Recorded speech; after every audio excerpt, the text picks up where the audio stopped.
Alors, on va commencer, si vous voulez bien. Alors, on est à notre deuxième rencontre. Le bon Dieu me joue des tours. Il fait encore plus beau aujourd'hui. J'ai dit, je n'en ai pas un chat. Vous êtes très gentils, très fidèles. Je vous en remercie. Et alors, donc, on avait entrepris la dernière fois une exploration, en somme, des rapports entre religion et art canadien, pour mettre les choses simples. Et j'avais tenté de définir deux notions, si vous vous souvenez, la religion et le sacré. Alors, la religion, c'est l'aspect visible, c'est l'aspect objectif, si on veut, du phénomène, c'est-à-dire toute manifestation comme une croyance, comme un rituel, un certain comportement, des objets aussi, tout ça est de l'ordre religieux, si on veut, et c'est ce qui nous aide à gérer un au-delà, qui, lui, est beaucoup plus difficile à définir, qui est plus subjectif, qui varie d'individu en individu, de culture à culture, et qui est à la fois, des fois, perçu comme menaçant, et au contraire, des fois, comme protecteur. Vous vous souvenez de la Tsunokua, que je vous présentais la dernière fois. Elle est terrible pour les enfants qui en ont peur, mais en même temps, elle est la gardienne des cuivres, alors donc, elle a aussi un rôle positif. Émile Ricard demandait « Is she good? Is she bad? » Puis l'Indien lui répond « Sometimes she's good, sometimes she's bad. » Et donc, on est resté comme ça dans... Alors, cet aspect-là est toujours le plus mystérieux, mais ce qu'il faut voir, c'est qu'au fond, tout le reste, les symboles religieux qu'on peut voir, eux, essayent de nous le représenter de quelque façon. Mais ce qui est plus difficile à saisir, évidemment, c'est l'expérience subjective du sacré. Parce que ça varie avec les individus, ça varie avec l'expérience qu'on a, les cultures. Alors, autrement dit, c'est comme si on avait deux mondes. On aurait un monde d'en bas, un monde terrestre, qui, lui, serait relativement facile à comprendre, et un monde de l'au-delà, un monde céleste, si vous voulez, un royaume des cieux, qui, lui, est beaucoup plus difficile. Et Dieu sait s'il y a un groupe de gens qui a eu à se poser le problème de façon directe, c'est les missionnaires quand ils sont arrivés ici en Nouvelle-France. Et c'est de ça dont je vais vous parler aujourd'hui, pour commencer en tout cas, dans laquelle, alors leur problème était le suivant, c'était comment le présenter à ces Indiens, d'ailleurs qu'ils appellent des sauvages, entre guillemets, là, et comment représenter à ces Indiens nos croyances, enfin notre sacré, si on veut. Et la tâche est d'autant plus difficile que vous avez vu la dernière fois que leur conception à eux est très riche aussi. Donc, ils n'étaient pas devant des tabula rasa, là, des gens qui n'avaient aucune idée religieuse, rien. Et au contraire, il y avait des gens qui avaient déjà tout un système. Et là, ils arrivent avec leur truc, puis ils disent comment faire pour au moins leur faire comprendre ce qu'on veut leur enseigner, ce qu'on veut leur proposer. Et alors, très vite, ils se rendent compte que la langue n'est pas le meilleur véhicule pour ça. Parce qu'ils découvrent que la langue des Indiens, que les Jésuites d'ailleurs essayent d'apprendre de façon très, très généreuse, là, ils ont fait des lexiques, des grammaires, etc., dès le 17e siècle, ils constatent que ce n'est pas le meilleur véhicule. Je vous lis juste un petit passage du Père Lejeune, qui était un converti du protestantisme et donc c'était un militant. Il dit « Leur langue est très riche et très pauvre, toute pleine d'abondance et de disette. » C'est écrit au 17e siècle, c'est très joli. « Sa pauvreté paroie en 1000 articles. » Tous les mots de piété, de dévotion, de vertu, tous les termes dont on se sert pour expliquer les biens de l'autre vie, le langage des théologiens, tout cela ne se trouve point ni dans la pensée, ni dans la bouche des sauvages. Alors, autrement dit, avec leur système, eux, s'ils essaient d'expliquer ça, ils n'ont pas le vocabulaire qu'il faut, ils n'ont pas les mots pour les vertus, les biens de l'autre vie, etc. Surtout pas le vocabulaire des théologiens de l'époque, ça j'imagine bien. Alors, et c'est là qu'ils se rabattent sur les possibilités de l'image. C'est-à-dire que ce qu'on ne peut pas leur dire, on peut au moins leur montrer. Or, il y a un tableau avec lequel je voudrais commencer, par là, qui illustre ça à merveille et dans lequel vous allez retrouver un peu mon schéma du monde céleste et du monde terrestre. C'est ce tableau-là qui s'appelle « La France apportant la foi aux Indiens de la Nouvelle-France », qui est en général daté, là j'ai mis 1666, mais ça pourrait, c'est vraiment pas sûr, et qui est conservé au monastère des Ursulines à Québec. Je vous lis comment l'historien d'art Gérard Morisset, décrivait le tableau. Pour Morisset, le tableau était fait par le frère Luc, donc un des tout premiers peintres récollets qui est venu ici autour de 1670-1671. Et donc, comme le frère Luc a passé 15 mois ici au Canada, puis qu'il a laissé quelques peintures, il avait décidé que la date devait être 1671. Hein? Et puis il l'intitulait comme ça parce que ça décrit assez bien ce qu'on voit, enfin, la France apportant la foi. Et là, et voici sa description, il dit « La France, représentée sous les traits d'Anne d'Autriche, hein, vous voyez la reine qui est là, vêtue d'un manteau aux fleurs d'Élysée, tient un tableau sur lequel sont représentés les protecteurs célestes de la Nouvelle-France. À gauche, un sauvage aussi recouvert d'un manteau bleu fleur d'Élysée.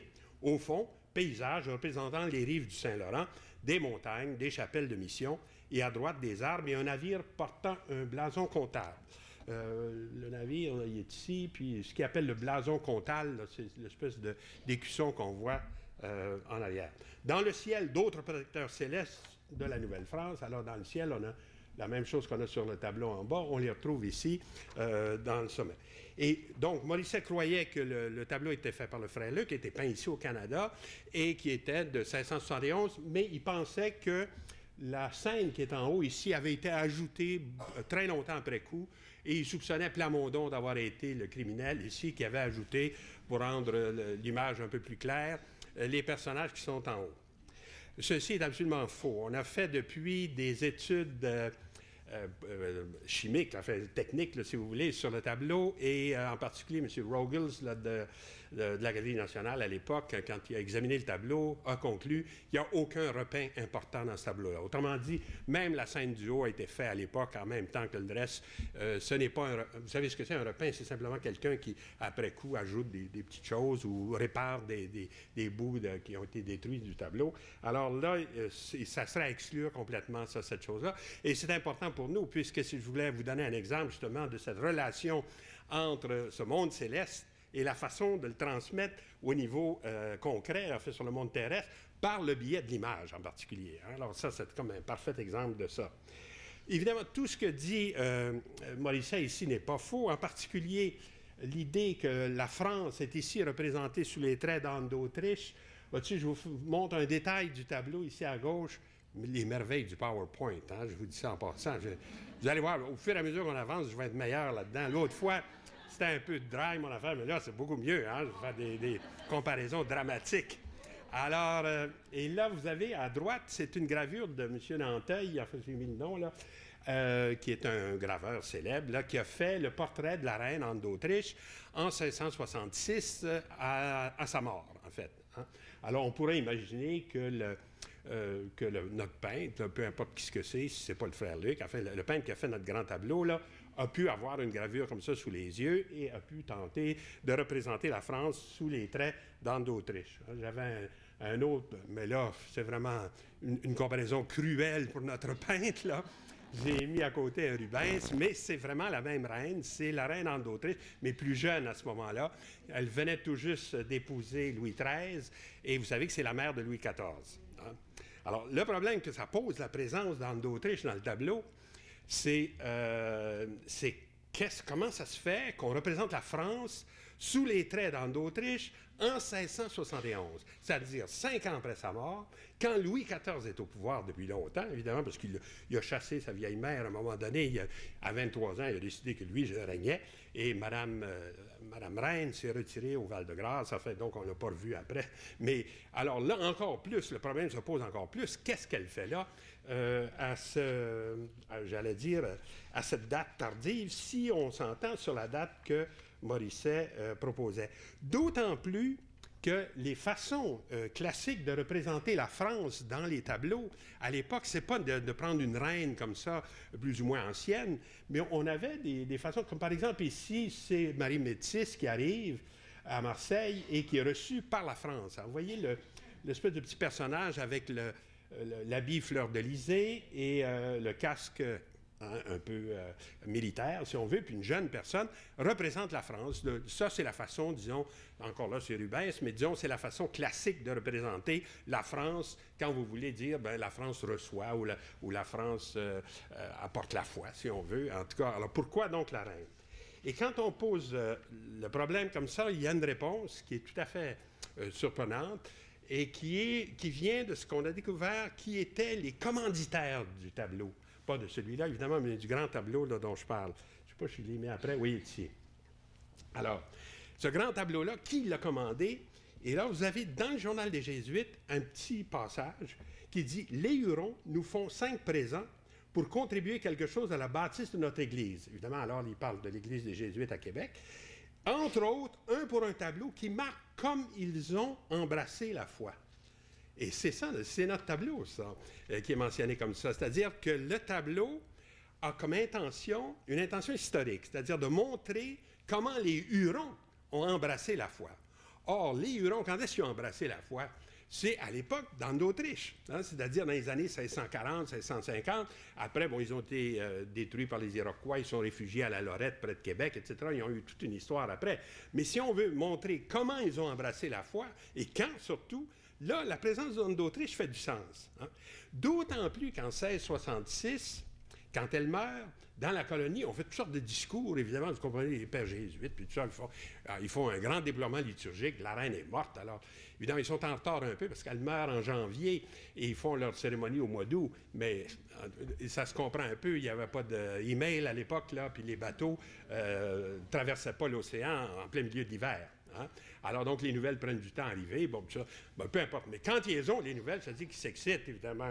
Les relations des Jésuites nous décrivent les cérémonies en disant « Aussitôt qu'on eut reçu la nouvelle, on se mit en devoir de témoigner par le deuil des églises, celui que chacun avait très avant dans son cœur. » Tu sais, je regardais les cérémonies autour de la mort du pape, puis je disais « Bon, eux autres, on n'a pas fait plus ni moins que ces gens-là à l'époque. » Elles furent toutes tendues de noir, les églises, hein?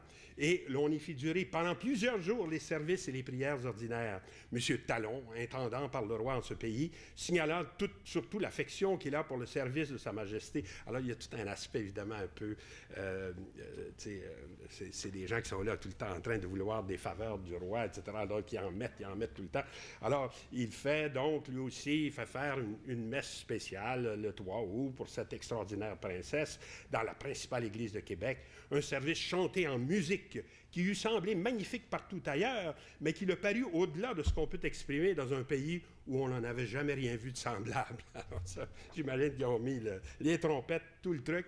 Et finalement, il y a eu une oraison, évidemment, en l'honneur de la reine. Et là, remarquez bien, toute cette assemblée fut d'autant plus satisfaite de l'oraison funèbre, évidemment donnée par un jésuite, vous comprenez bien, parce que c'est tiré des relations, qui fut prononcée qu'on y fit surtout l'éloge de ce zèle admirable que cette grande reine avait toujours eu pour la conservation de ce pays et pour le salut des infidèles.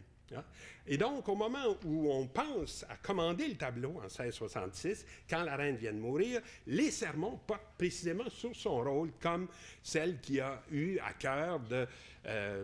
concrètement, je vais vous dire qu'elle a payé le voyage des Jésuites. Elle n'est pas venue toute seule à évangéliser les Indiens, mais elle était donc derrière certaines de ces entreprises. Elle était d'ailleurs, Anne d'Autriche, c'était particulièrement pieuse. Alors, on lui fait des éloges autour de ça. Alors donc, au moment où on pense à la commande du tableau, vous comprenez, en 1666, mort d'Anne d'Autriche, discours sur son rôle d'évangélisatrice. Alors là, on a presque notre sujet du tableau. On a dû dire, bien, écoutez, si vous voulez faire un tableau là-dessus, c'est un tableau qui devrait être historique et on devrait pouvoir, de manière allégorique, évidemment, pas de façon concrète, représenter un peu cette circonstance, comment les Hurons ont accueilli la foi, ont reçu la foi de la part de la France, hein, représentée ici par Anne d'Autriche. Hein. Vous comprenez comment ça se présente.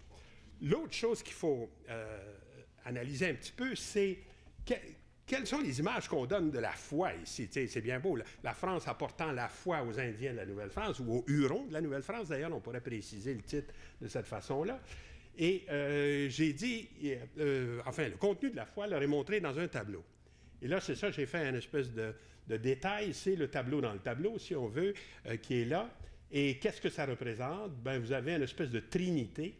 Hein? Dieu le Père est ici, la colombe est là pour le Saint-Esprit, et finalement, Jésus est ici. Alors, selon un axe vertical, on voit les 3 personnes de la Sainte Trinité. Et de chaque côté, vous avez des personnages sacrés, si on veut. Vous avez la Vierge et Sainte Anne, puis de l'autre côté, Saint-Joseph avec son lys, là, lui, il a toujours son lys de virginité, lui. Saint-Joseph a toujours des problèmes un peu avec le sexe, mais en tout cas. Mais là, il a toujours son fameux lys. Alors, on le reconnaît tout de suite, et il est accompagné de Saint Joachim, c'est-à-dire donc l'époux de Sainte Anne. Alors, et là, vous voyez, en tout cas, autrement dit, sur un axe vertical, on a la Trinité, et à l'horizontale, comme ça, on a ce qu'on appelle la Sainte Parenté. Hein, c'est-à-dire que, OK, la Vierge avec Saint-Joseph, puis ensuite Sainte Anne avec Saint-Joachim, c'est vraiment comme toute la bande, là, si on veut. Hein. Alors, ça, c'est représenté dans le tableau, et c'est repris ensuite, évidemment, dans le ciel. Hein, si vous le retrouvez là, à peu près dans le même ordre, sauf que la Trinité, ici, ils sont regroupés ensemble. Ils ne sont pas en vertical, si on veut. Alors, ils ont la colombe entre les deux. Il y a le Christ et Dieu le Père. Puis là, on trouve assis confortablement sur leur nuage les mêmes saints qu'on avait tout à l'heure, c'est-à-dire Sainte Anne et la Vierge d'un côté, et Saint-Joseph et Saint-Joachim de l'autre côté. Hein. Alors, on a retrouvé, enfin, je pense bien, peut-être un peu, là aussi, la source de cette imagerie-là. Hein, comme par exemple, vous avez une gravure ici où on les retrouve, là, avec, par contre, une espèce de mise en page verticale, là, avec Dieu le Père, avec Jésus, et entre les deux, toujours la colombe. Puis là, nos deux séries de saints. Ils ont ajouté deux autres ici en bas, qui sont Saint Ignace et Saint François Xavier. Alors ça, c'est intéressant, parce que c'est deux saints jésuites, ça. Hein? Alors ça veut dire que ce genre d'imagerie-là n'est pas indépendante des jésuites. C'est un peu eux autres qui poussent ce genre de tableau-là. Et ça nous donne peut-être aussi une indication sur les premiers destinataires du tableau. Évidemment, le tableau maintenant est conservé chez les Ursulines, mais je ne suis pas sûr que c'est elle qui l'ait commandé d'abord. J'ai l'impression que le tableau a été fait pour les jésuites, et quand l'ordre des jésuites a été supprimé au 19e siècle, les Ursulines ont hérité du tableau. Je pense, en gros, c'est ça. Je ne veux pas rentrer dans le détail, c'est très compliqué, cette affaire-là, mais je pourrais vous le signaler. Or, donc, cette idée de la sainte parenté, si on veut, la Trinité d'une part, puis les personnages sacrés comme ça de chaque côté, ça, c'est très populaire à l'époque. C'est à l'époque où on commence à lancer la dévotion à la Sainte Famille. Hein? Et là, vous avez un espèce de petit manuel, là, comme on avait, un petit catéchisme, là. La solide dévotion. Ça commence à bien, hein, on vient juste la lancer, elle est déjà solide. Là. Dévotion à la très sainte famille de Jésus, Marie et Joseph, avec un catéchisme pour vous donner, qui enseigne à pratiquer toutes leurs vertus. Pas les vertus, mais leurs vertus. Alors, ça, c'est un gros programme, ça. Et ensuite, vous avez la date en dessous, là, si vous arrivez à lire ça, non? 1000 pour M. D, c'est 500. C, c'est 100, donc 1600. Et ensuite, 75. Hein? Alors donc, c'est à peu près la date de mon tableau. C'est pas très loin, en fait. C'est à peu près dans la même époque. Et là, on voit, c'est une dévotion là, qui est lancée à ce moment-là en Nouvelle-France, qui existe évidemment en Europe depuis un certain temps, mais qui est lancée ici, en particulier par Monseigneur Laval, et encouragée aussi par les Jésuites. Hein? Et là, regardez, vous avez un reflet de ça dans un petit tableau. Ben, un petit tableau, il est plus petit que l'autre, là, qui est attribué aussi au frère Luc, bien que ça ne soit pas signé, etc., c'est toujours difficile, et qu'on a appelé la Sainte Famille à la Huronne. Et effectivement, on a une petite jeune dame ici, une petite Huronne, et si vous remarquez, dans accroché à sa ceinture, il y a une médaille. Alors donc, on veut dire par là que c'est une Huronne convertie. Hein, et qui vient comme ça voir, qui vient en familiarité extraordinaire, en tout cas, avec la Vierge, l'Enfant Jésus et Saint Joseph, toujours avec son lys, là, vous voyez, est en arrière, là, il ne jamais oublié. Alors, c'est vraiment le système des attributs, en tout cas.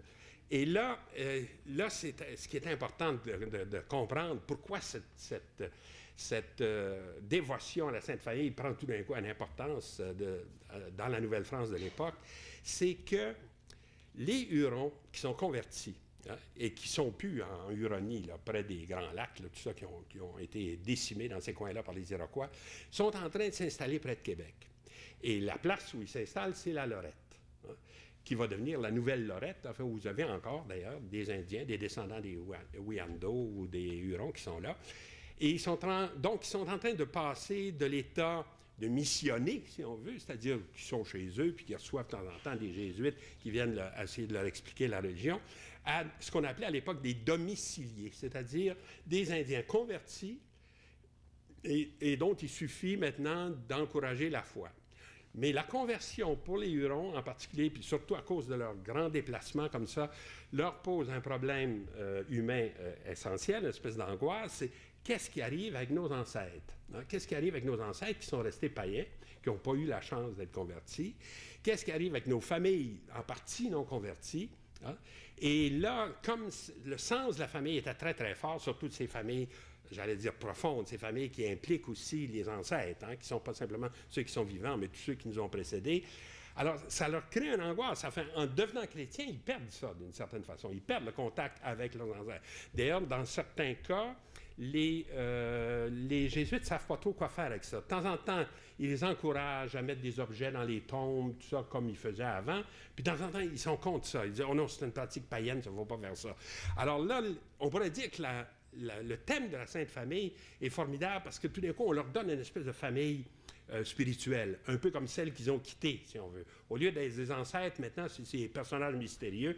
Et c'est pas pour rien que, justement, dans ce tableau-là, la petite Huronne vient vers la Sainte Famille. D'une certaine façon, elle retrouve sa famille qu'elle a perdue. Hein?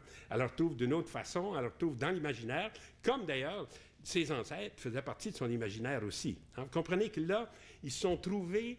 je ne sais pas si ça a été très pensé, tout ça, mais en tout cas, c'est une bonne idée. Ils se sont trouvés à rencontrer une inquiétude, une angoisse du côté indien, et par un thème qui était peut-être pas très populaire avant, mais là, qui tout d'un coup prend une popularité extraordinaire. Donc, il faut penser que les Indiens ne sont pas juste des récepteurs ici. Hein. Par leurs besoins, par leurs demandes, si on veut, par leur angoisse, ils ont créé aussi une demande et on a répondu comme on a pu avec le système qu'on connaissait. Hein. Vous comprenez qu'au lieu de voir ça comme une culture dominante qui impose ses schèmes à une culture dominée, on peut voir ça presque comme une espèce de collaboration entre les deux. En tout cas, au moins que du côté indien, il y a une participation, il y a un besoin. Hein. C'est pas parce qu'ils sont convertis qu'ils ne gardent pas une partie de leur culture hein, ou de leur passé. Alors là, on voit dans ce tableau-là, en tout cas, c'est très frappant, que si c'est le frère Luc qui a pensé à ça, c'est une bonne idée. Et là, on voit en Nouvelle-France, à l'époque, toutes sortes de tableaux qui arrivent de Paris. Évidemment, tous ces tableaux-là ne sont pas faits ici, évidemment, ils sont tous importés. Il n'y a rien de plus facile que d'importer un tableau. Hein. Vous le roulez et vous le mettez dans le fond de la cale d'un navire, puis vous traversez l'océan avec. C'est pour ça que, d'ailleurs, la sculpture ici se développe ici, parce qu'une sculpture, c'est beaucoup plus lourd, c'est beaucoup plus difficile à transporter, mais la peinture prend beaucoup plus de temps à se développer ici. Hein? Alors, c'est parce que c'est facile puis avec l'attitude un peu mercantiliste de la métropole, on aime mieux vendre des produits finis que d'encourager la production ici de produits locaux. Hein? C'est quand on peut. Hein? Alors donc, ces tableaux-là viennent ici. Alors là, vous avez un bon exemple encore de ma sainte parenté, si on veut. Vous avez le Père, la colombe, et Jésus, là, qui est jeune homme, si on veut, entre ses parents. Alors, il manque évidemment Saint-Joachim puis la Sainte-Anne, mais peu importe. En fait, c'est vraiment l'idée de la Sainte Famille agrandie aussi, la Trinité et la Sainte Famille, presque comme si on voulait transmettre l'essentiel du message chrétien. Hein. Et là, ce tableau-là est envoyé par un père jésuite qui s'appelle le père Duplessis, enfin, c'est un nom facile à retenir pour nous, qui avait 2 de ses sœurs chez les religieuses de l'Hôtel-Dieu. Alors, il leur envoie ça, comme une espèce de cadeau, si on veut. Mais le choix du sujet n'est pas neutre. Hein? Il le dit lui-même, d'ailleurs, il dit il a été tiré par providence sur les estampes que Monseigneur de Laval, premier évêque du Canada, fit faire pour être distribué dans toutes les familles chrétiennes de cette nouvelle colonie, après qu'il eut établi la confrérie de la Sainte Famille en ce pays. Alors, voyez, donc, Monseigneur Laval lance la confrérie de la Sainte Famille. Les Jésuites emboîtent le pas parce qu'ils sentent que c'est un bon sujet pour leur convertis. Et là, on commence à envoyer des tableaux sur ces thèmes-là. Ça, c'en est un. J'en ai un autre exemple. Là, vous les voyez encore de la Sainte Famille en bas, avec au-dessus d'eux tout le temps la même chose, là, le Père, l'Esprit et Jésus qui se trouve dans l'axe vertical, puis les 2 autres de chaque côté, comme ça. C'est des tableaux anonymes. On ne sait pas qui les a faits. Mais ils sont à l'Hôtel-Dieu de Québec. Ce ne sont pas des tableaux en très, très bon état. Ils sont vieux, ils sont anciens, ils ont été envoyés comme ça à l'époque, puis ils n'ont pas été restaurés comme ils devraient. D'ailleurs, des fois, c'est presque pas restaurable non plus. Mais c'est symptomatique, en fait, de voir qu'on commence à établir toute une espèce d'iconographie. Et regardez, une des derniers avatars de ce thème-là, c'est notre Plamondon à Neuville, qui a fait une... Oups, qu'est-ce qui est passé? Es-tu là? Non. c'est Plamondon, Antoine Plamondon, à Neuville, qui a fait une représentation de la fuite en Égypte. Hein. Alors, bon, sur l'Égypte, c'est pas fort, là. Il y a une espèce de petite pyramide en arrière, là, bien pointue, et un palmier, mais en tout cas, mais vous retrouvez notre thème, vous voyez, Dieu le Père en haut, la colombe, le petit Jésus qui est dans le même axe, puis Joseph et Marie de chaque côté. Et ça, il y a une trentaine de copies de ce tableau-là dans la province de Québec. Hein. C'est un tableau fait par Restou dans le temps et qui a été connu par des gravures. Puis Plamondon en a fait une version, mais il y en a toute une série qu'on ne sait pas trop qui les a fait. Mais il y en a. S'il y en a 30, ça veut dire donc c'est un sujet extrêmement populaire. Et même en plein 19e siècle, ça continue. Hein. Une chose qui avait été commencée en Nouvelle-France, là, se poursuit encore plus loin. L'autre détail sur lequel je voulais attirer l'attention, c'est l'Indien et les cabanes qui sont derrière lui. Hein?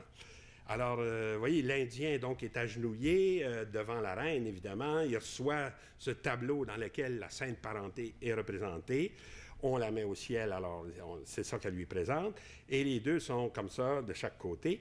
Et là, on voit derrière lui, ici, il y a ces petites cabanes, là, avec des croix, surmontées de croix. Et lui, il a l'air, il touche son cœur. Enfin, il fait un geste, si vous voulez, de déférence ou d'attention. La source de ces motifs-là est connue. Enfin, c'est certainement, regardez les cabanes ici en arrière, là. Tu sais, c'est pas des cabanes indiennes type, ça. D'habitude, ils sont rondes comme ça. Ils sont pas faites avec des angles. Et j'ai l'impression qu'un des Indiens, des tortionnaires là, qui sont en train de martyriser nos martyrs canadiens, là. Ça, c'est le père Brébeuf, le père l'Allemand, là, qui se font cuire. Là. Le père Jacques se fait tuer ici. C'est une gravure épouvantable, hein, qui a été faite très tôt, d'ailleurs, en 1650, 1651, ça commence à circuler. Et après, on la retrouve dans des livres aussi. Tu sais, le livre du père Ducreux, il s'appelait comme ça, j'y peux rien.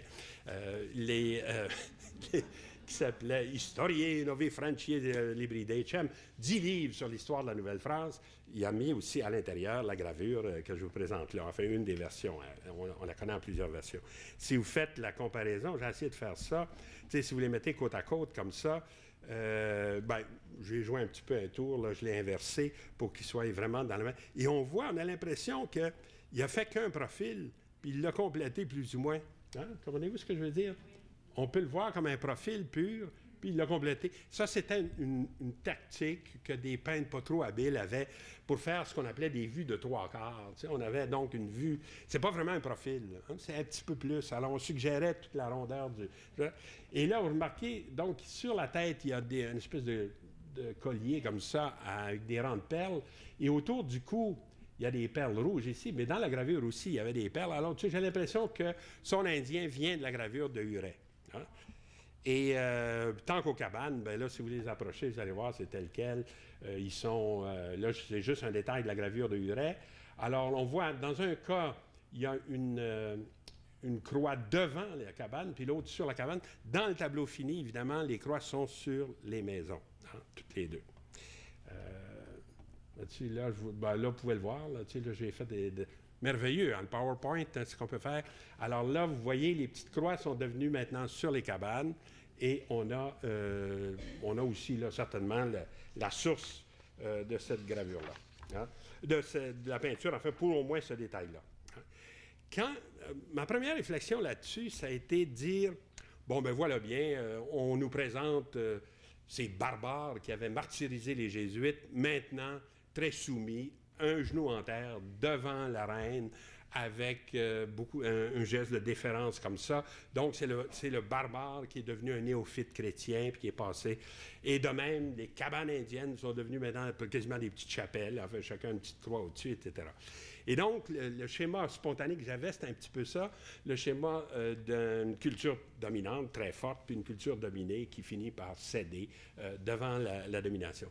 Mais il y a un détail qui est difficile à expliquer avec ce genre de raisonnement-là, c'est le fait que l'Indien, je ne sais pas si je l'ai ici, oui, le fait que l'Indien est habillé avec le même étoffe fleur-d'Élysée que la reine, hein, qui soit vêtu un petit peu à la française, ça pourrait encore aller.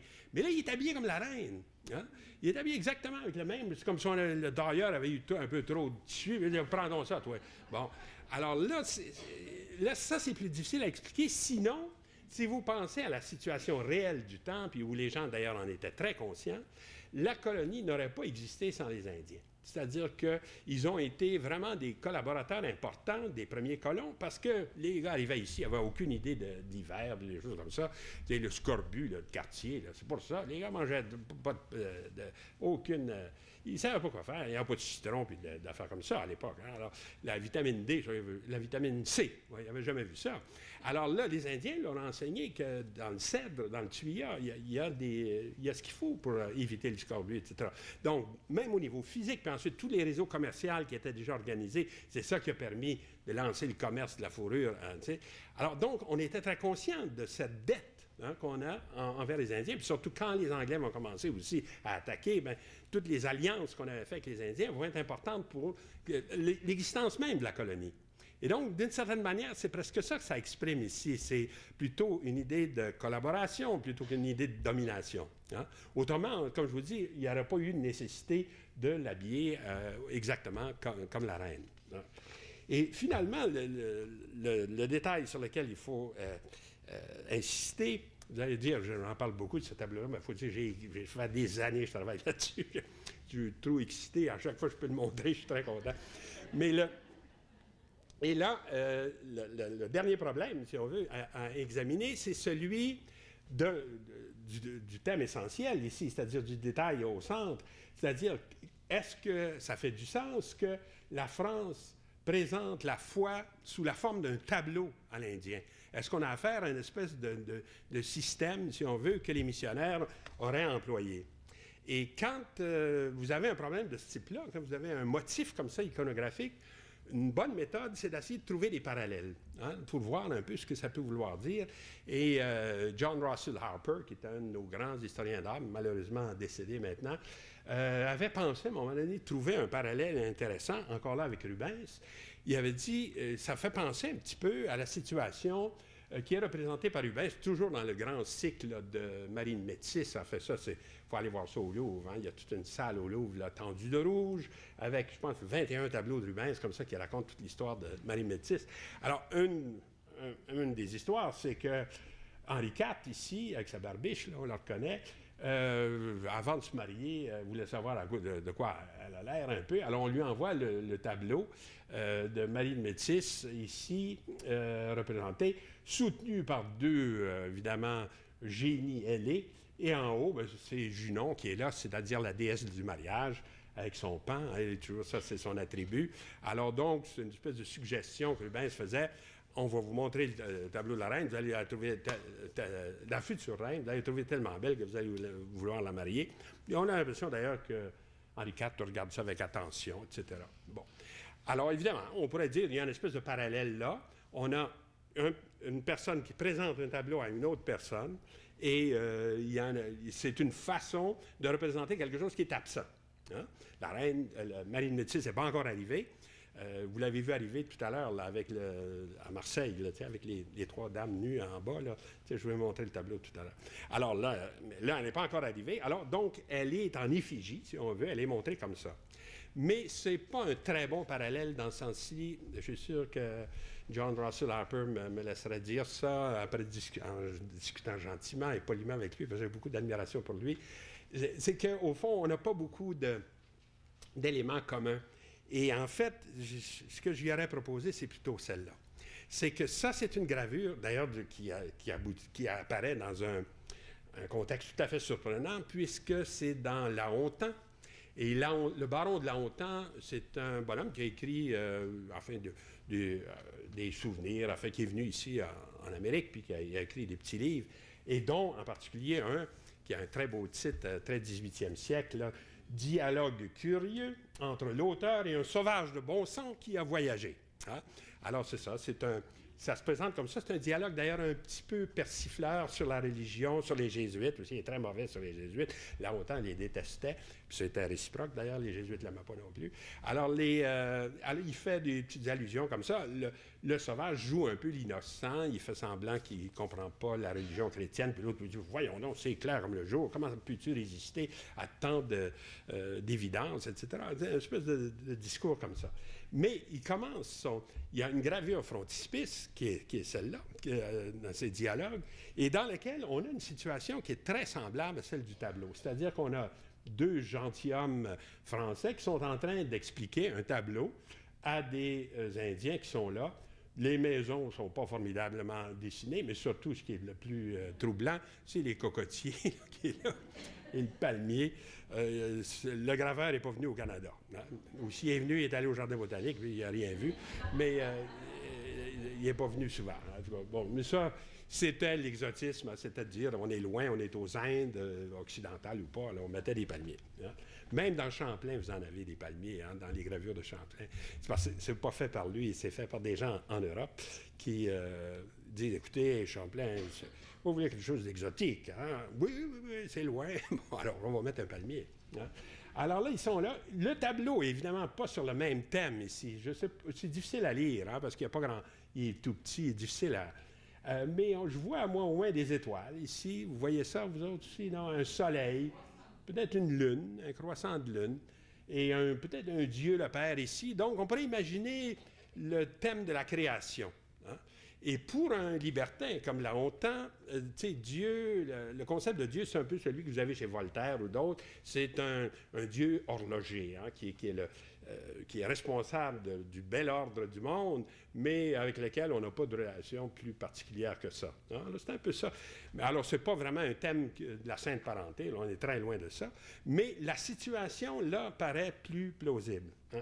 Et effectivement, les Jésuites ont utilisé ce genre d'image pour évangéliser les Indiens. Ils ont disons, défini, j'allais dire, quelques principes de ce côté-là.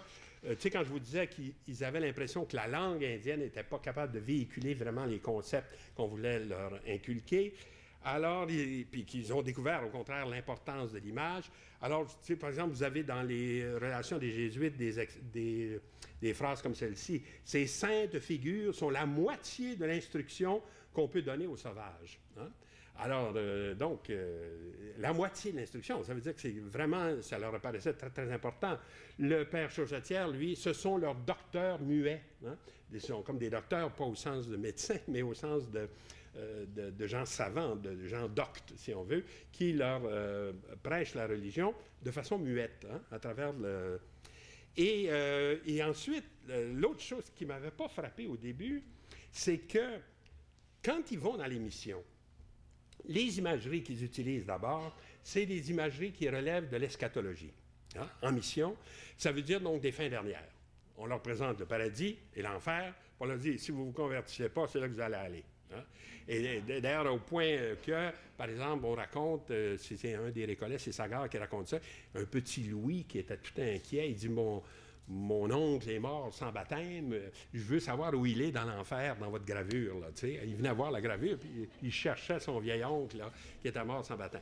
Alors, donc, la première iconographie, celle de mission, si on veut, elle est souvent comme ça, elle est sur les thèmes de jugement dernier, elle est on contraste comme ça, le ciel et l'enfer, et on donne le choix entre les deux. Hein?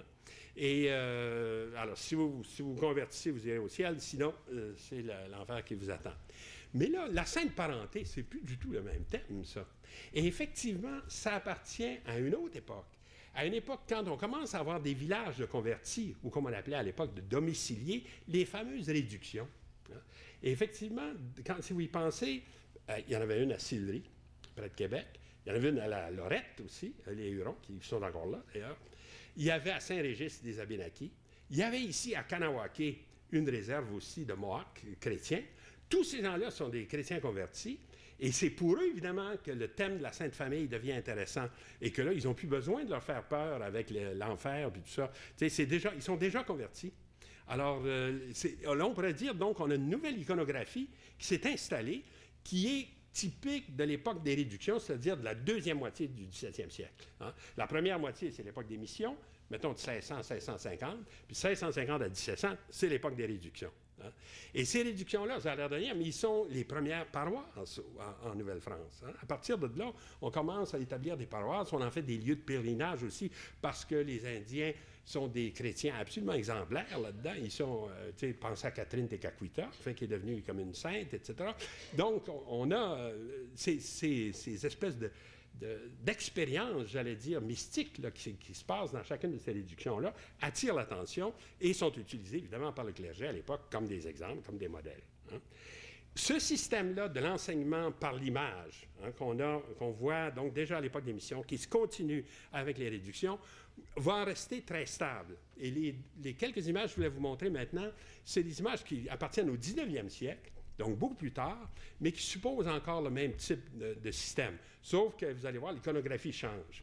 Alors, c'est des aquarelles ou des tempéras faits par un jésuite qui s'appelait Nicolas Point, P-O-I-N-T. Hein? Et j'ai mis son nom, là. Alors, et ça illustre ses souvenirs des montagnes rocheuses. Alors, où il était, lui, il était complètement dans l'ouest des États-Unis, en fait, l'Oregon. Et là, il a installé sa petite mission là-bas. Et il représente, vois-tu, comme il était un peu peintre, enfin un peu naïf comme ça, il a fait un beau manuscrit tout illustré qui se trouve d'ailleurs ici au Québec, à Saint-Jérôme. Vous savez que les archives des Jésuites sont à Saint-Jérôme. Et là, ce manuscrit-là se retrouve là. Et là, regardez ici, ce qu'il raconte, c'est que, vous le voyez, le père Point, là, il est assis, là, je ne sais pas si vous le remarquez, là, avec la petite tête blanche, là. Et il reçoit 2 chefs de chaque côté, là, qui sont des chefs d'une tribu qui s'appelle les Kansas, enfin, d'où vient le nom de l'État du Kansas. Hein. Et il leur montre un tableau qui représente le Christ couronné d'épines. Puis à côté, ici, sur un espèce de petit piédestal, il y a une vierge transpercée de 7 épées. Tu sais, c'est la fameuse vierge aux 7 douleurs, là, du Stabat Mater, là. Alors, les Indiens sont tout à fait étonnés de ça. Ils ont dit, maudit, ces gens-là sont tough. Hein? Ils se font des épines dans la tête, les autres des épées dans le cœur. Et il décrit ça, le père Point, comme ils sont naïvement, ils ne savent pas trop comment se tenir devant ces images-là. Il dit, parce que si vous vous rappelez, les Indiens eux-mêmes, surtout dans l'Ouest, ils avaient des cérémonies un peu de ce type-là. En particulier chez les Sioux, par exemple, des cérémonies d'initiation des jeunes, c'était très dur. C'était très dur. T'sais, on leur passait un truc ici à travers la peau de la poitrine, puis on les suspendait comme ça au bout d'une corde. D'autres, ils étaient traînés par terre avec des crânes de bison accrochés à leur peau, etc. Donc, ils avaient mais pas des 7 épées dans le cœur, pas jusque-là. Alors là, donc, on voit, il décrit la réaction des Indiens comme vraiment étonnés. Wow, chapeau, si vous réussissez à faire des choses comme ça. Nous autres, on n'est pas encore rendus là. Et là, ensuite, quand on continue le manuscrit, là, on arrive dans un tout autre... Au fond, cette première image, ça décrit... Tous les jésuites aiment ça, décrire ça, les premières réactions des Indiens devant l'imagerie chrétienne. Hein? Et on souligne toujours, évidemment, leur aspect naïf, etc. Mais après, la deuxième image, c'est plus du tout ça. Là, vraiment, on est dans la réduction. En fait, on est dans un endroit où les Indiens sont convertis. La preuve, c'est que le père Point est ici, en train de confesser quelqu'un. Hein? Alors, s'ils sont rendus à se confesser, ça veut dire qu'ils sont convertis. Et là, on est dans une espèce de chambre avec toutes sortes de symboles chrétiens. Il y a des croix sur chaque mur. Il y a ici probablement une Sainte Vierge, enfin, quelque chose comme ça, qui est sur le mur aussi. Et là, les Indiens sont gentils. Enfin, ils balayent le plancher, ils font toutes sortes d'affaires. Et là, d'ailleurs, Nicolas Point explique qu'à la confesse, ils révèlent qu'ils n'ont presque pas de péché. Ils sont tellement un peu scrupuleux. Ils veulent être bons, ils veulent faire ce qu'on leur demande. Alors, ils viennent se confesser de vétilles, etc. Alors, il dit ils révèlent leur vertu en venant de se confesser. Enfin, bon. Donc, autrement dit, là, on a toute une autre atmosphère. On a une atmosphère de ce que j'appelle la réduction. Là. Et regardez ici, alors là, c'est une chambre vraiment de catéchisme, si on peut dire. Là, ils sont installés ici tout le tour d'une table avec des cartes, là, c'est-à-dire des gravures, en fait, hein, qu'on leur explique. Et ici, vous avez un catéchumène avec une baguette qui est en train d'expliquer une grande image qui est là. Hein. Et ça, remarquez-le un peu comment c'est organisé. C'est comme une espèce de, j'allais dire, de route verticale qui aboutit dans une boule ici. Et à un moment donné, je pense que j'ai trouvé, en tout cas, sinon cette gravure-là, du moins, quelque chose de très, très semblable. Alors là, je vous la montre à gauche là, en entier, mais c'est difficile à voir ici sur une photo. C'est une image qui représente, disons, dans le bas, la création du monde, hein, les 7 jours, etc. Puis là, tous les petits rectangles noirs là, correspondent à des périodes d'années. Puis quand vous les additionnez, vous arrivez à une date précise, 1872, c'est la date de la gravure, ça. Hein?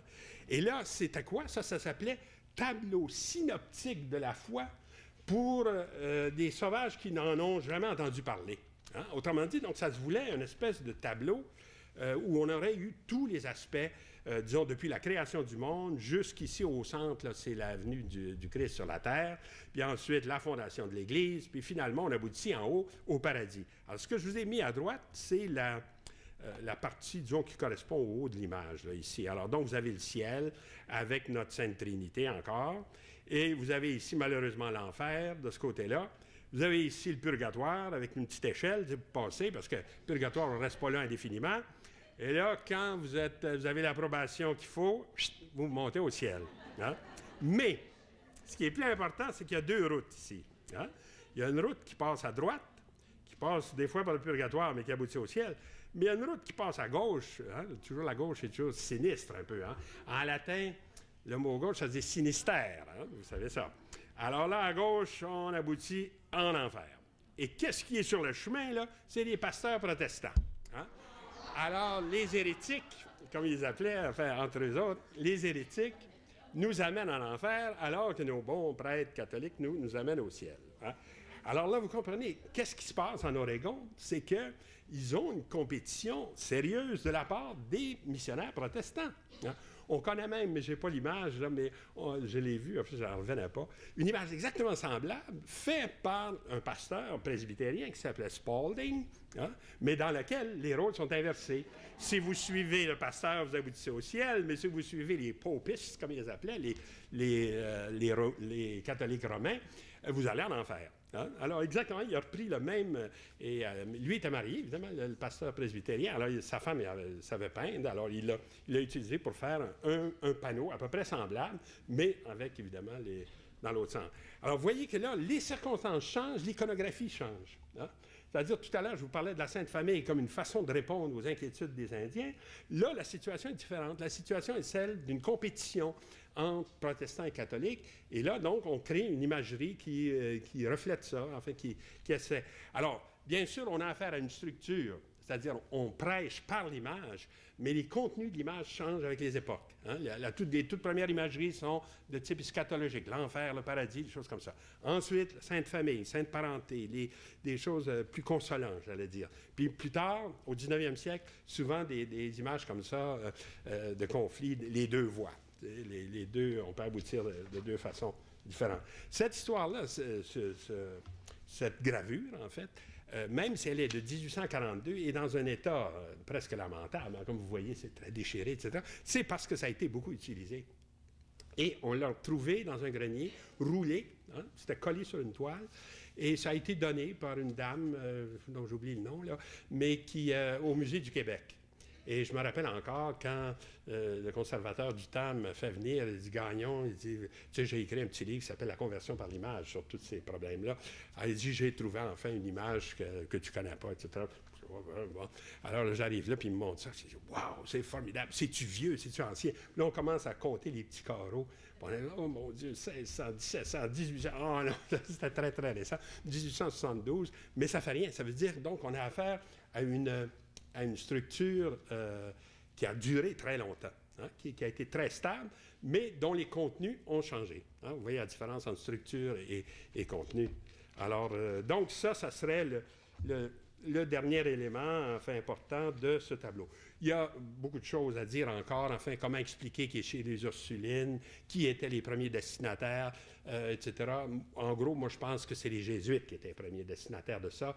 Et quand, au 19e siècle, quand le pape a supprimé l'ordre des Jésuites, alors là, le père Cassot, qui était un des derniers Jésuites canadiens, a distribué les objets qu'ils avaient dans leur église, enfin, pour sauver ça de quelque façon, et les Ursulines ont hérité du tableau. Par contre, il n'y a pas de document écrit là-dessus. On n'a pas un reçu en disant « Merci au père Cassot pour la... » Alors, mais ça paraît plausible parce que le tableau porte vraiment sur d'abord une méthode d'évangélisation que les Jésuites ont toujours pratiquée, et liée aussi, qui est indiquée en fait dans le journal des Jésuites, les Hurons payent pour notre Église. Alors tout ça, alors j'ai l'impression que c'était les premiers destinataires, mais enfin ça c'est une... Et ensuite, je ne pense pas que le tableau a été fait ici par le frère Luc. J'ai l'impression aussi, au contraire, c'est un tableau français. Et d'ailleurs, le fameux écusson comtal qui est là, c'est un comte de Bretagne, ça, qu'on a fini, un monsieur de Bruck, qu'on a fini par identifier avec des héraldistes. Là. Et donc, là aussi, ça nous montre que ça a dû être fait quelque part en France, ça, et amené ici, on ne sait pas quand. Hein, ça peut être même assez tard. OK, alors j'ai fini avec ce tableau-là. Vous allez dire, j'en ai parlé beaucoup. Mais en tout cas, j'ai essayé de vous montrer comment ça se passe. Là, disons, dans le cas que j'ai expliqué, essentiellement, c'est qu'on a cette idée donc d'un monde de l'au-delà, qui est montré en haut du tableau, et qui est transmis par le truchement d'une image. Mais vous allez voir maintenant des exemples dans lesquels le contact avec le monde de l'au-delà a l'air beaucoup plus direct, hein, et en particulier dans les ex-voto. Dans un ex-voto comme celui-ci, qui est en fait plutôt ce qu'on appelle un tableau de recommandation, vous allez voir pourquoi, on a représenté donc, c'est une madame ici qui s'appelle Madame Riverain, avec sa petite famille, en fait ses 3 filles et son petit garçon, qui sont à genoux sur des coussins, parce que c'est une famille riche, ça, et ils sont devant Sainte-Anne. Pourquoi c'est Sainte-Anne? Parce qu'elle a un livre ouvert. Vous savez que Sainte-Anne, l'attribut de Sainte-Anne, c'est le livre qu'elle a sur les genoux, puis en général, on voit à côté d'elle la jeune Sainte Vierge, parce que c'est toujours le thème de l'éducation de la Vierge. Alors, dès qu'on voit une vieille madame avec un livre, là, c'est Sainte-Anne, il n'y a pas de doute. Et là, ils sont devant à genoux, et je dis, c'est un ex-voto, mais c'est surtout ce qu'on appelle un tableau de recommandation, parce qu'en général, dans les ex-votos, on représente le malheur qui est arrivé à la famille, par exemple. Ici, le malheur, c'est que le bonhomme était un peu... il trinquait un peu trop, puis il a disparu à un moment donné de la circulation. Alors, ce pauvre Mme Riverain est restée seule avec ses 4 enfants, sans ressources, etc. Alors, elle trouvait ça épouvantable, elle est allée prier à Sainte-Anne. Elle a dit, si vous me donnez un peu de soutien de quelque façon pour ma petite famille, je vous ferai faire un tableau. Hein? C'est ça, les circonstances dans lesquelles ces tableaux-là sont faits. Hein? Ex-voto, ça veut dire fait par vœu. Hein, voto pour le vœu. Alors, fait par vœu, c'est-à-dire que quand vous êtes dans le malheur, par exemple, les ex-votos souvent représentent des scènes de naufrage. Hein. Alors, là, les gens sont au milieu de la mer, puis là, leur bateau chavire, puis là, ils promettent à Sainte-Anne un tableau s'ils sont sauvés. Hein. Évidemment, s'ils calent au fond. Ben là, alors, comprenez un peu hein, de comment c'était fait. Alors là, on appelle ça un tableau de recommandation précisément parce qu'elle n'a pas représenté le malheur. Et ça, c'était chez la bourgeoisie, en fait, les gens un peu plus huppés et plus en fortune. On avait honte un peu de représenter les malheurs de ces familles-là. Alors, on les représentait comme ça, plutôt, en prière, devant Sainte-Anne. Hein. Mais là, ce qui est intéressant de voir, c'est justement, c'est que on a pu cette idée d'une Sainte-Anne représentée en image. Hein? Elle apparaît à la famille, d'une certaine façon. Les nuages s'écartent, puis elle est là. Hein? Alors là, ce qui me frappe dans ce genre de représentation, c'est cette espèce de familiarité avec l'au-delà. Hein? Vous êtes vraiment comme presque à même niveau. Évidemment, la Sainte-Anne est dans le coin en haut, elle n'est pas en dessous, mais on a l'impression d'une espèce de dialogue possible, par la prière, si on veut, entre les gens qui sont représentés à droite et la Sainte-Anne qui apparaît au ciel. Hein, j'avais un exemple magnifique, en fait, malheureusement juste une photo noir et blanc, d'une Sainte-Anne un peu originale, là, qui est faite par ce fameux artiste Georges de la Tour. Et là, alors, la petite Vierge qui tient la chandelle, mais ce qui est important toujours, c'est le livre hein, qui est là. Alors, même si elle paraît très jeune ici sur ce tableau-là, le fait qu'elle tienne un livre et qu'elle a une petite fille près d'elle, là, c'est certainement Sainte-Anne aussi. C'est vraiment la façon, j'allais dire, classique de la représenter. Hein. Regardez maintenant un autre ex-voto qui, lui, au contraire, nous montre le malheur hein, qui est arrivé. Alors, il faut lire le texte, là, tout est clairement expliqué. Ex-voto. JBT, on le parle Jean-Baptiste, là, Télésphore, je ne sais pas quoi, JBT, Auclair, Louis Bouvier, Marthe Feuilletot, tous 3 sauvés. Alors là, il y a MRA, c'est probablement pour Maria. Hein? M puis R-A en haut, là, probablement pour Chamard, âgé de 21 ans. En tout cas, c'est tout petit, là. Ouais. Marguerite, ici, Marguerite, c'est Marguerite, ça, probablement. Champagne, âgé de 20 ans, un jour. Alors, retenez ça, vous allez voir, j'ai une explication pour ça. Tous deux noyés le 17 juin 1754 à 2 heures du matin. Tous 5 dans ce triste état se recommandant à la bienheureuse Sainte-Anne. OK? Alors là, le texte explique très bien ce que c'est. On a Sainte-Anne ici, dans ses nuages, puis on a le malheur qui leur arrive. Alors là, les 2 filles qui sont noyées sont là, et qui s'agitent avec les bras. Il y en a une qui va se sauver, parce que l'autre, il tend l'aviron. Mais les 2 boys, eux autres, ne sont pas très galants. Hein? Ils sont assis sur le canot tout de suite. Les autres, ils sont sauvés. Sainte-Anne aurait dû faire attention à ça. Elle n'aurait pas dû les encourager. Et là, ils sont présentés sur le fleuve Saint-Laurent. En fait, vous avez ici, d'un côté, Lévis. De l'autre côté, c'est Beauport. Puis derrière, c'est l'île d'Orléans, hein, qui est là. Alors donc... Mais là, la question que je me posais quand j'ai vu ça pour la première fois, c'est qu'est-ce que ces jeunesses-là faisaient à 2 heures du matin, au milieu du fleuve? Alors là, je pense qu'on a la clé. C'est qu'il y en a une qui venait d'avoir 20 ans et 1 jour. Il fêtait, la petite fille, qui avait eu 20 ans. Alors, ça a mal tourné. Hein, ça a été une chose. Mais vraiment, les boys, ils ne sont pas gentils. Là. Ils devraient en avoir un noyé au moins. En tout cas. Alors là, vous avez l'ex-voto classique, on pourrait dire. La façon dont... Alors, on ne sait pas qui l'a fait, évidemment, parce qu'on a l'impression d'un peintre naïf, un peu, quelqu'un qui n'a pas... on ne sait pas qui l'a fait, mais la situation est très claire. Là. Vous êtes dans le malheur, vous vous adressez directement à Sainte-Anne, vous promettez un tableau. Alors, les 2 qui sont sauvés ont été obligés de faire leur tableau, puis le vendre, puis l'apporter en général à Sainte-Anne-de-Beaupré. Hein. C'est là qu'ils sont, ces tableaux-là, et qui est devenu un lieu de pèlerinage très, très important depuis très longtemps à cause de ça. Hein. Regardez, un autre exemple de ces ex-voto, là, qu'on vient de restaurer. Alors, ce que je vous montre ici, à gauche, c'est l'état dans lequel on connaissait le tableau récemment. Hein. Et à un moment donné, on l'a fait restaurer, et c'est ça qui a l'air maintenant. Alors, vous comprenez ce qui s'est passé? On a trouvé que le Christ était un petit peu légèrement vêtu. Hein? Je te dis qu'on y a mis une guenille, là, puis des nuages. Là, il n'est plus question de faire trop de... Hein? J'ai l'impression que c'est ça. Mais ça suppose aussi que...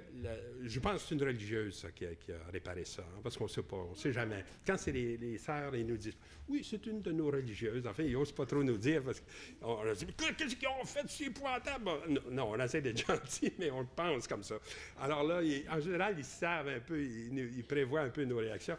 Alors, ils disent « Vous savez, c'est une religieuse à l'époque. Hein? » Bon. Alors, on s'en remet, mais c'était quand même un repas important. Alors, il a été nettoyé, ce tableau-là, il est comme ça maintenant. Mais ça veut dire aussi que la présence du Christ dans cet hôpital, parce que c'est ça, c'est la salle des dames. Hein, là, il y a des lits à baldaquin avec les sœurs qui s'occupent d'eux autres, là, ici à l'Hôtel-Dieu de Montréal, d'ailleurs. Et là, il y a un monsieur qui arrive avec sa femme qui est pas en bon point, là, qui est vraiment comme presque mourante, et il se monte juste la tête, lui, un peu, parce qu'il n'a pas le droit d'être là, évidemment. Il y a une salle des dames, puis une salle des hommes. Je ne sais pas si vous arrivez à le voir. Au-dessus des baldaquins, ici, il y a des inscriptions. Et en général, ce qu'on voit là, c'est SM, Sancta Maria. Hein? Puis de l'autre côté, chez les hommes, c'est SJ, Sancte Joseph. Hein? Alors, Saint Joseph s'occupe des hommes, avec son lys, hein? Il est bon avec ça, lui. Alors, l'autre bord, la Sainte Vierge s'occupe des femmes. Alors là, et c'est pour ça que le monsieur ici, il fait juste se montrer le bout du nez parce qu'il n'est pas supposé être là. Et là, la sœur supérieure l'accueille gentiment. Amenez votre femme ici, on va... remarquez qu'à l'époque, les hôpitaux, c'est pas des endroits très, très gais. Hein? Ils ont une médecine rudimentaire, etc. Alors, c'est des mouroirs un peu. Hein? C'est assez tragique, en fait. Et là, regardez, si on regarde le tableau maintenant, enfin, tel qu'il est, restauré, il est beaucoup moins naïf qu'on pensait. Hein? C'est-à-dire qu'il est fait avec quelqu'un qui a certainement une maîtrise plus grande. Puis là, je sais pas, peut-être que vous voyez un peu plus, là, le SM, là, ici, sur les lits, là. Hein? Alors là, c'est exactement la scène qu'on voyait, sauf que là, le Christ est presque déshabillé. Puis il y avait une petite inscription ici que la sœur qui avait refait le tableau là, avait augmenté. Mais essentiellement, ce que l'inscription dit, ce que vous faites au plus petit d'entre les miens, c'est à moi que vous le faites. En fait, c'est une partie de l'Évangile. Hein? Alors là aussi, regardez, tu sais, quand je parlais de cette grande familiarité hein, de l'au-delà avec... les personnes d'en bas. Vous en avez un autre exemple ici, et c'est précisément pour ça, d'ailleurs. C'est parce qu'on ne pense pas simplement à des représentations, mais on pense à la vraie chose, que la nudité du Christ était gênante. Hein. Autrement, ben, si c'était juste une statue ou quelque chose comme ça, ou une image, bon, on dirait, ben, c'est une image, on ne peut rien y faire. Mais là, comme on pense que c'est vraiment lui qui est là, présent, alors à ce moment-là, ben, l'habiller, on était comme gêné par cette nudité-là. Et donc, celle ou celui qui a restauré le tableau crut bon de changer le costume. Là, hein. Gardez une aquarelle de John Donkin, alors beaucoup plus tard, de James Donkin plutôt, qui vous montre un peu que les installations étaient exactement les mêmes. Là, tu vois, des lits à baldaquin comme ça, les uns à côté des autres, avec du côté Saint-Joseph et de l'autre côté Sancta Maria. Alors, on avait nos hommes et nos femmes, je sais pas, une cloison, évidemment, entre les deux. Hein, c'est bien sûr un autre exemple d'ex-voto. Malheureusement, je ne fais pas une très bonne photo, mais là, encore là, vous avez exactement la situation. Il y a 3 bons hommes, dont 2 qui ont l'air assez mal en point ici, là, qui sont couchés au sol, une hache, puis là, des arbres coupés. Donc, c'est probablement un accident de bûcheron, ça. Hein? Quelqu'un qui... un arbre qui a tombé, comme on ne s'y attendait pas. Alors, il y en a un qui est en forme, et lui fait un vœu à Notre-Dame de Liesse, ici, dans ce cas-ci, plutôt qu'à Sainte-Anne, hein, puisque c'est la Vierge avec un enfant Jésus. Et l'enfant Jésus a l'air très accueillant. Il ouvre ses bras vers eux. Alors là aussi, même genre de familiarité directe, là, avec les personnages sacrés. Hein.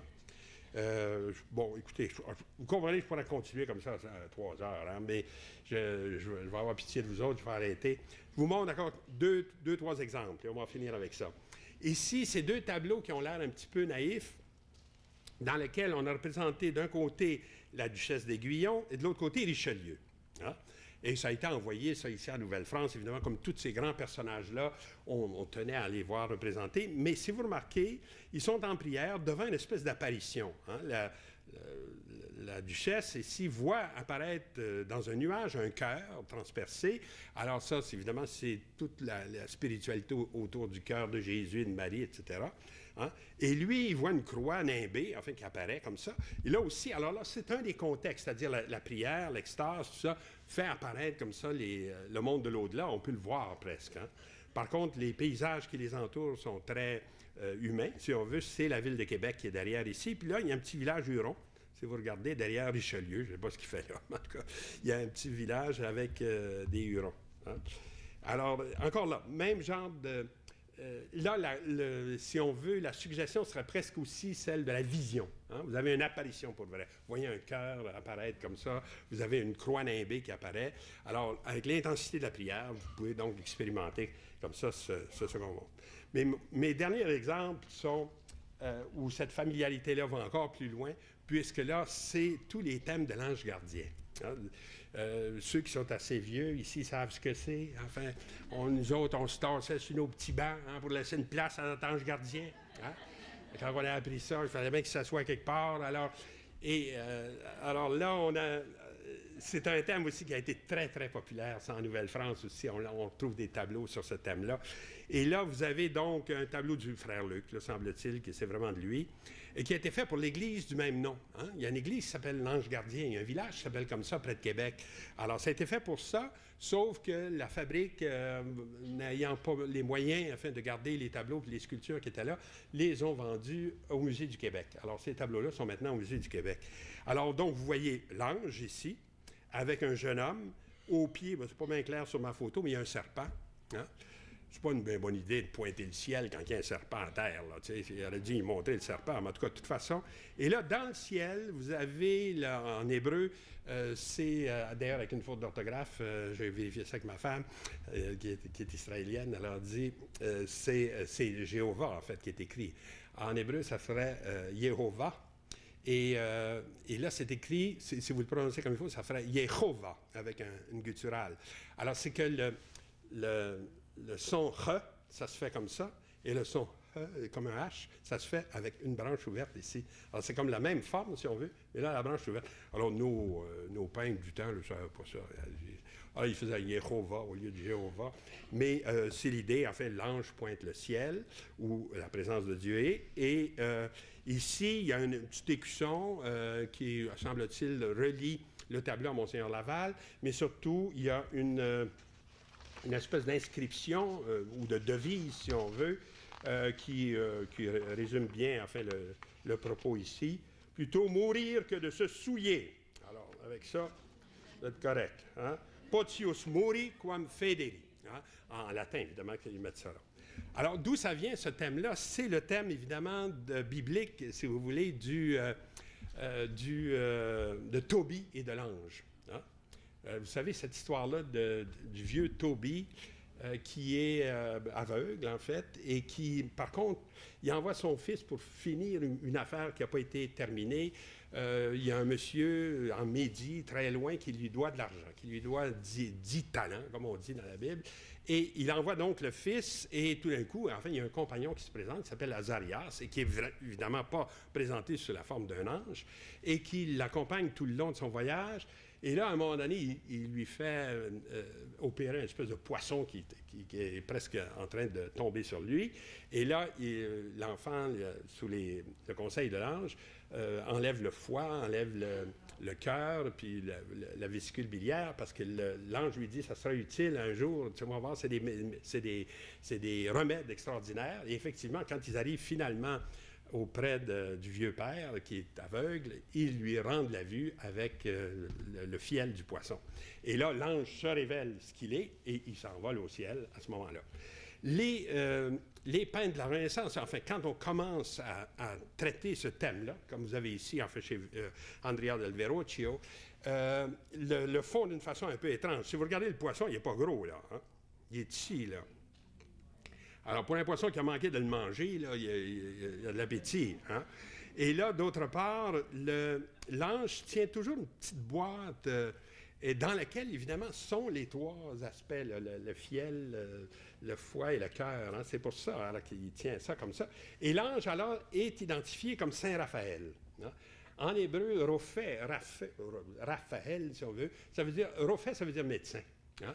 Alors, c'est l'ange médecin, c'est l'ange qui s'occupe de guérir, si on veut. C'est l'ange guérisseur. Et elle, évidemment, c'est Elohim, hein? C'est le mot pour Dieu. Alors, Raphaël, ça veut dire le médecin de Dieu, celui qui s'occupe de guérir.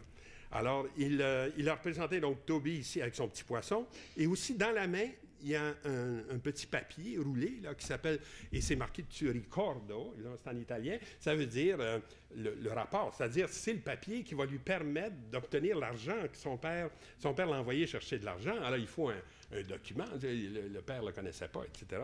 Alors donc, on a représenté ça de cette façon-là. Mais on a l'impression quand même que le tableau prend beaucoup de liberté avec le texte biblique. D'abord, l'ange est représenté comme un ange et non pas comme un jeune homme incognito. Mais là, si vous y pensez, s'il avait fait comme ça, s'il avait fait simplement comme un jeune homme incognito, on n'aurait pas su de quoi ça retourne. Ils sont obligés de le faire en ange, d'une certaine façon. Et par ailleurs, le Tobie, avec son poisson, c'est ce qui nous permet de dire, c'est pas n'importe quel ange ici. C'est l'ange Raphaël. Hein? Et autrement dit, on pourrait dire que Tobie et le poisson est un attribut, un peu comme la roue est un attribut de Sainte Catherine, comme le lys est un attribut de Saint Joseph. Hein? Ça sert à identifier l'ange. Alors, c'est pour ça que la grosseur du poisson n'est pas bien importante. Hein? Et dans des contextes comme ça, au fond, et j'avais quelques autres exemples, vous allez voir, bon, Filippo Lippi, c'est la même chose, un petit poisson de rien, et il tient la main de l'ange, enfin, un peu prudemment. Et par contre, là, il est moins désinvolte. Enfin, il regarde la terre, etc. Ah oui, puis il y a toujours le chien aussi. Je ne l'ai pas signalé tout à l'heure, là, mais il est là. Une espèce de chien, je ne sais pas quoi, là, une espèce de poodle mal fini, là. Ah, et c'est une des rares mentions du chien dans la Bible. Hein. Du côté hébreu, on n'aime pas beaucoup ces animaux-là, ils sont impurs, etc. Alors, c'est très rare que c'est mentionné. Mais vous savez que le livre de Tobie n'est pas un livre retenu par la Bible juive. Hein? Il est entré dans le corpus des écrits sacrés, si on veut, assez tard. Et il est dans la Bible chrétienne, mais il n'est pas dans la Bible juive. Hein? Alors, il n'est pas dans la Torah, si on veut. Et là, alors le chien va apparaître là, parce que précisément, on est à une autre époque. Alors, donc, ces images-là, regardez ici le Perugino qui a fait aussi, c'est la même chose. On a la petite boîte, on a le Tobie qui est vraiment jeune, il y a son petit poisson aussi. Hein? C'est toujours des attributs, comme ça, qui nous permettent de le reconnaître. Et là, évidemment, quand on pense au tableau du frère Luc que je vous présentais avant, j'ai dit, il ne faut pas que je les laisse juste avec le frère Luc, c'est tellement ennuyeux, c'est un mauvais disciple de Simon Vouet, etc. Alors, évidemment, quand on le compare à ces grands maîtres-là, il s'en va. Mais ce qui arrive, c'est qu'à l'époque du frère Luc, on se détache des bases scripturaires du thème. Hein? C'est plus Tobie et l'ange, là. C'est simplement un jeune homme avec un ange gardien. Hein? Alors, on voit, ça, c'est l'origine de la croyance, puis après, ça devient simplement la croyance dans les anges gardiens. Et au 17e siècle, en particulier à l'époque où le frère Luc fait son tableau, là, on pourrait dire que l'histoire de Tobie est un petit peu oubliée, est un peu comme derrière ça. Mais regardez, je finis avec ça. La version Cranbran, en fait, cette scène-là, c'est extraordinaire parce que là, il a fait vraiment le Tobie avec son poisson qui est en train d'y enlever les ouïes, là, puis ça, puis qui travaille fort. Puis c'est un gros poisson aussi, c'est un poisson qui aurait pu le mordre. Et là, malgré tout, l'ange est représenté avec des ailes, même s'il a l'air très humain, assis par terre, en train de regarder ce que l'autre est en train de faire, avec son petit bâton de pèlerin. Il ne pouvait pas le faire autrement que de lui mettre des ailes, parce qu'autrement, s'il n'avait pas eu ça, ça aurait été une scène banale de quelqu'un qui vient de pêcher un poisson et qui est avec son ami, etc. Et pourtant, ça aurait été ça très près de la scène biblique. Hein? Encore même Rembrandt, qui fait l'image la plus convaincante, finalement, de la scène, est obligé de garder un peu cette présentation-là. Alors donc, avec ça, vous voyez, finalement, si on revient au frère Luc, c'est ça, c'est cette familiarité grandissante avec l'au-delà. Hein? On le voit dans toute l'iconographie chrétienne ancienne de la Nouvelle-France, c'est toujours ça, ce thème-là.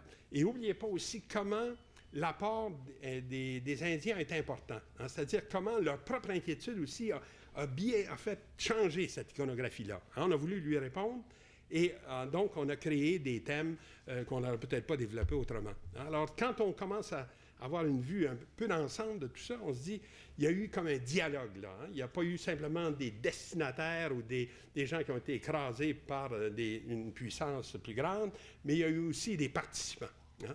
Alors, je pense que, et là, plus, de même que, disons, au point de vue commercial, on se rend compte que la participation des Indiens à la création de la colonie était importante, là, on commence à se rendre compte aussi, même au niveau culturel, hein, il y a eu des échanges. Là, je pense, en tout cas, vous l'avoir montré dans quelques exemples là, ici, surtout dans le domaine religieux, où c'est un peu étonnant, que les attentes ou les demandes des Indiens ont encouragé certains types, une certaine iconographie chrétienne qui n'aurait pas été encouragée autrement. Alors voilà. Merci.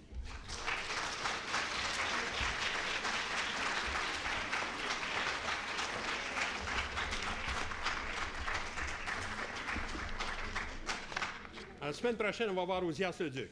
Hein? Okay?